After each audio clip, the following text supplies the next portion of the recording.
a 3D printed blaster palooza, rare blasters crawl out of the woodwork, and new hobby gizmos galore. I'm Grim. I'm Vile Mods. And I'm KT of Family Foam Sport. We are your hosts. All of that and a haul more in episode 42 of the Foam News Collective. Be sure to like the video and subscribe to the channel, and let's dive right into it. After a lengthy testing period, Sillybutts has released the Foxbat mag-in grip Springer pistol to the public. Designed as a versatile platform, the Foxbat can be configured with a top slide, T-pull, or even pump action prime, and is compatible with either straight or angled Talon magazines in its ball detent magwell with just a couple part swaps. Although it was designed for spring and barrel combos hitting from 130 to 220 FPS, Sillybutts has indicated that it can be configured as low as 100 or as high as or above 270 FPS, including the ability to extend the barrel beyond the default 9 inches. Hardware kits are available from Out of Darts and Silver Fox Industries for $26, and the files are freely available on printables. Links in the description. Radioactive's Designs has already created drop-in upgrade kits for the Dart Zone's dual-action Adventure Force 6-shooter, the Desperado. Offering an improved O-ring along with varying degrees of spring spacers in 10mm increments up to 40mm. Per usual, Radioactive has listed what kind of FPS results each combination of O-ring and spacer should offer when firing Adventure Force waffles. No Radioactive mod would be complete without a cylinder swap, and he's got 3 file sets to choose from. An improved Elite cylinder, Half Dart short cylinder, or the new cult favorite, an N1 cylinder. If you'd like to see these kits in action, installation and demo videos can also be found on Radioactive's YouTube channel. And all upgrade kits can be purchased from Radioactive's Designs Etsy page, links down in the description. Bacon Creations continues to serve the community with a duo of novel 3D printable parts for your blasters. Got an empty M-lock slot you want filled in? BC has made 3D printable covers that are snap fit and customizable. These covers come in a variety of sizes and include the option to have your own customizable text put on the side. For those of you fans of the Nexus Pro X, BC has released a slim barrel system. Similar to other call-it or swap systems, this part allows you to change out your blaster's barrel for an aftermarket one while maintaining a slim profile utilizing a wedge to keep the barrel in place. Links as always in the description. Xbox Games has already created a mod kit for the Maxim Pro. Available in a variety of colors, the kit includes a variety of barrels for different P-car or B-car options, as well as an N-Strike lug, plus an extended battery door. This kit will cost you $20. If you're looking for more accessories and parts for your Maxim, while Out of Darts doesn't yet have new products specifically designed for it, they've created a collection on their website with a variety of compatible parts they already have for sale, including the Worker Strife Full Auto Kit, and a variety of battery options. Find it all at the links in the description. High-capacity half-dart mags have been in demand among hobbyists for years, but with the recent loss of Out of Dart's Tachi mags and the inaccessibility or complexity of Ezekiel mythical drums, they have remained rare until now. Thompson Studios has released the Overheat Drum Mag on their printables page, or as his post calls it, the stupidly simple 50-round Talon Drum Mag. Enthusiasts have been eagerly printing these mags, and following feedback, Thompson has created a version 1.1 with a longer neck for more blaster compatibility. There are also remixes popping up that work for the Diana and a different length neck if the current revision doesn't cover your setup.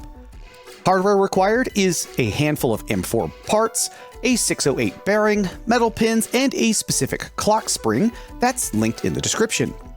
Tweaks are still being made, but if you'd like to build your own high-capacity drum mag, then be sure to check Thompson Studios' printable page, linked down below. Whether the job calls for a skewer or an even larger harpoon, 3D designer Mantic has you covered. With their adjustable spacer, you can tune either blaster to fit the needs of any event. Should the need arise, Mantic has included a lockout feature to lock the blaster at a certain power level after blaster checks.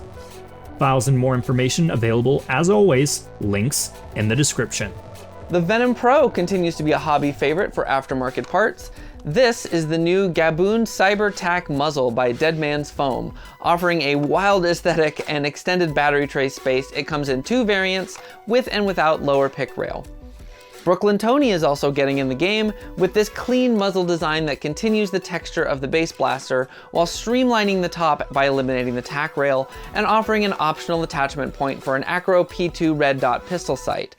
The design is low hardware and files can be downloaded for free on printables. Finally, CenturyMan79 has created a remix of his own Nightingale mag extender specifically to fit the Venom Pro mag.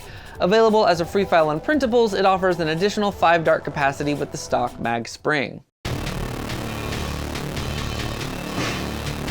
The hobby has responded quickly with mods and kits for the Dart Zone's Venom and Stryker 2.0, and now Dart Zone themselves are offering some additions for these new Pro blasters. Starting off, there are additional 12-round Nightingale-style mags for the Venom in the original translucent green, alongside 12-round Talon-style banana mags in both translucent purple and green, any of which will set you back for about 10 USD each. If mags aren't your style, then you can get more Stryker 2.0 25-round drums for 12 USD.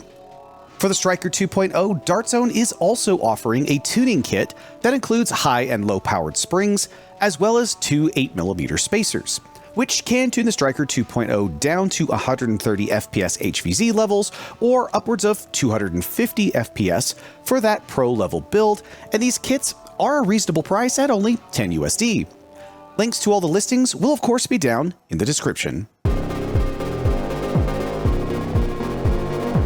The Urban Gaming Club at Geneva College in Beaver Falls, Pennsylvania has announced the date of their Fall HVZ Invitational. No further details yet, but if you're interested in hitting up Western Pennsylvania for some HVZ action, mark your calendar for October 5th. Survival Fest 2024 has wrapped up their event with a final report, and plans are already underway for Survival Fest 2025. This year's report covers details like the overall attendee feedback ratings and a full breakdown of income and expenses for the event. As for Survival Fest 2025, we will see the return of player-determined themes, last seen in 2023.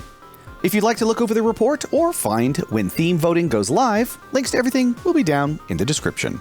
The purple version of the 1996 Max Force Manta Ray is one of the rarest Nerf blasters of all time, thought to be a prototype with only 2 known to exist in private collections, one belonging to Foam Blast, with a third one thought to have been destroyed. This holy grail for Nerf collectors received some unexpected attention this week when the other of those 2 mantas appeared on eBay, intact but no longer functioning, and sold quickly for around $700 into the hands of an unknown buyer. If that wasn't surprising enough, the collecting world was even more shocked soon after to see Reddit user Clickmaster 2.0, also known as TuskZ on Discord, thrift what appears to be a third one in astonishingly good condition. Even with this additional find, the purple manta remains vanishingly rare and an enigmatic artifact of our hobby's history.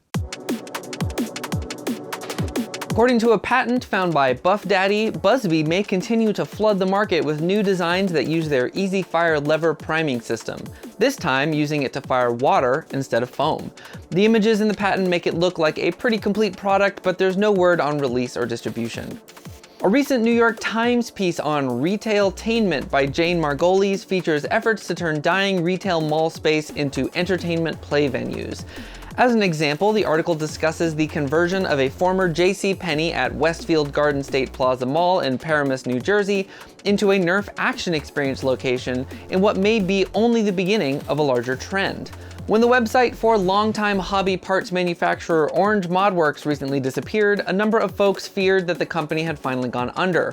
We are glad to report from a direct source that Orange Modworks is still active and the website outage should only be temporary. Spitfire Products has released the Spartan Fidlock holster utilizing the Fidlock magnetic system.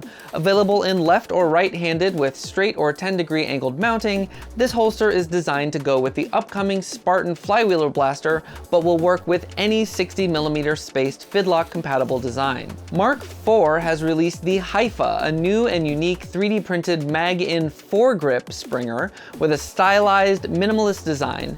Borrowing parts from the Slab and the Chimera Mark VII, it is available only as a free downloadable file set with a bill of materials.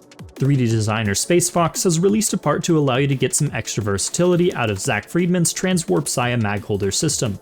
This simple replacement mag tab should allow you to use them with Nightingale mags, although only Venom Pro mags have been tested so far. Can't get enough of silly shells and need to carry more on you? Bruce Liedl to the Power 4 Lee has released a new design that turns any space on your belt or molly belts into free real estate for storing 3 silly shells each. Speaking of free, files are available on their printables page. Not to overinflate your ego, but hubris can now come in all shapes and sizes thanks to 3D designer Gargunkel. These remixes of Donut Cat's original Hubris mag should be able to fit printers with 256 cubed and 180 cubed print areas. Boomstick Mods has created a scalable blaster rack to store all your blasters in. This design combines 3D printed parts with a 3 1/4 inch PVC and minimal hardware for a blaster storage solution that is scalable, customizable, and portable. 3D designer Rmod74 has released 2 new replacement barrels for the Dart Zone Solo Pro. Whether you want your solo to be a duo and fire 2 darts, or you want to fire mega, links to the STLs on their Etsy page in the description. Continuing the support of the Zeus BK1 and 2S, printable designers King DDD has created a nice quality of life part that replaces the mag well, allowing it to take standard Talon mags. Like any Talon conversion for the BK series, shell cutting will be required. This week, my sights are dialed in on an old build I'm glad to see completed by Carius, the Dominator Hyperfire. I've been interested in this build since he posted his first prototype video almost 3 years ago, where he tested the compatibility of the Worker Dominator in his modified Hyperfire. His recent video shows all the new custom printed parts and the flawless firing demonstration of this unique double stack mag, giving the Hyperfire some well-loved modding, and proving that a good idea is a good idea forever. Yeah, okay. For my community crosshairs, I'm dialed in on Radioactive's technical overview of the Adventure Force Desperado.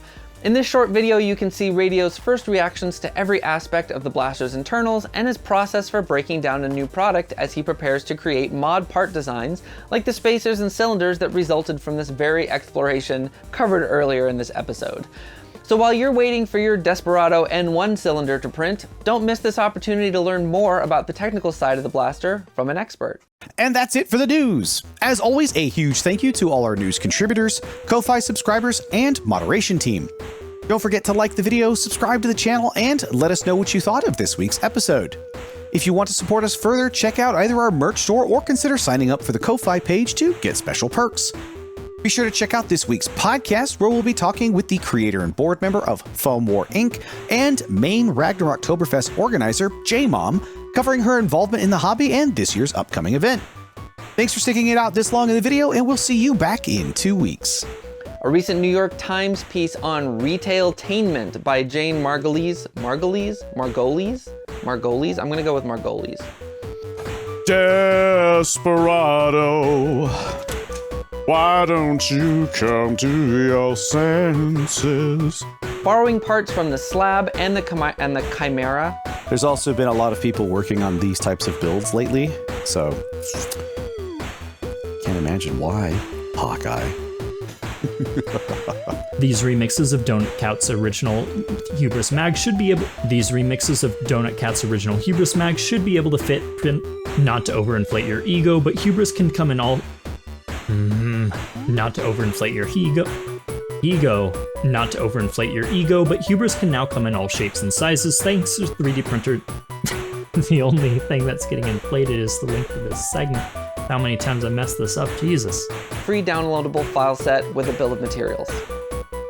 I'm gonna let that downloadable slide for now. Boomstick's Mog.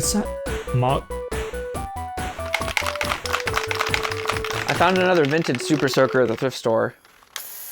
It holds pressure okay, not quite as well as the last one.